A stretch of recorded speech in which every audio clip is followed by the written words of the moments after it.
Salt பல்லுக்கு நல்லதா கெடுதலா? Salt வந்து நம்ம பேஸ்ட்டுக்கு பதிலாக பயன்படுத்தலாமா, இல்லை பேஸ்ட்டோட சேர்ந்து பயன்படுத்தலாம்? ஒரு $1,000,000 கொஸ்டின்ஸ் எல்லா பேஷண்ட்ஸுக்கும் இருக்குது. நிறைய பேர் இதை பற்றி கேட்குறாங்க. ஸோ இதில் சால்ட் நம்ம மென்ஷன் பண்ணுறது என்னென்னா, நம்ம சமையலுக்கு காமனாக யூஸ் பண்ணக்கூடிய சோடியம் குளோரைட். இந்த சோடியம் குளோரைடில் நல்ல விஷயங்களும் இருக்குது, கெடுதலான விஷயங்கள் இருக்குது. நல்ல விஷயங்கள் என்னென்னு பார்த்தீங்கன்னா, ஃபஸ்ட்டு அதோடைய ஆன்டிபாக்டீரியல் ப்ராப்பர்ட்டி.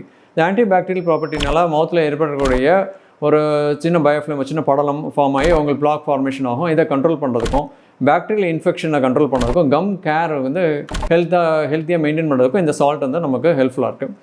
இதில் இருக்கக்கூடிய ஆல்கலைன் ப்ராப்பர்ட்டிஸ்னால மவுத்தில் இருக்க சலைவாவுடைய பிஹெச்சை நம்ம கண்ட்ரோல் பண்ண முடியும்.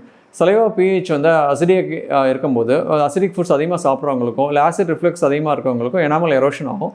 இதை கண்ட்ரோல் பண்ணுறதுக்கு நம்ம இந்த சால்ட்டோட ஆல்கலைன் எஃபெக்ட் நமக்கு ஹெல்ப்ஃபுல்லாக இருக்குது. இதை தவிர இதை சலைவாவுடைய செக்ரேஷன் ஸ்டிமுலேட் பண்ணுற ப்ராப்பர்ட்டிஸ் இருக்குது. ஸோ சலைவா செக்ரேஷன் அதிகமாகும் போது டீத்துக்கு ஒரு கிளென்சிங் எஃபெக்ட் நேச்சுரலாகவே நமக்கு கிடச்சிருது. இந்த பெனிஃபிட்டான விஷயங்கள் நமக்கு சால்ட்டில் இருக்குது.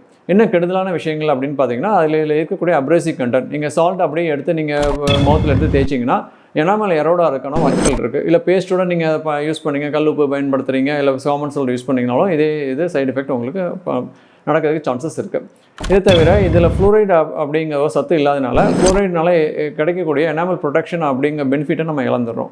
சரி, இப்போ இந்த நல்ல விஷயங்களில் எடுத்துகிட்டு கெட்ட விஷயங்களில் அவாய்ட் பண்ண எப்படி அப்படின்னா, நீங்கள் சால்ட்டை வந்து நீங்கள் ஒரு பேஸ்ட்டுக்கு ஒரு மாற்றாக பார்க்காதீங்க, ஒரு சப்ளிமெண்ட்டாக யூஸ் பண்ணிக்கோங்க. ஒரு கொஞ்சம் வார்ம் வாட்டரில் கொஞ்சம் சால்ட்டை நீங்கள் டிசால்வ் பண்ணி அதை மவுத் வாஷ் மாதிரி பயன்படுத்திக்கிட்டிங்கன்னா சால்ட்டோட பெனிஃபிட்ஸை நீங்கள் என்ஜாய் பண்ண முடியும்.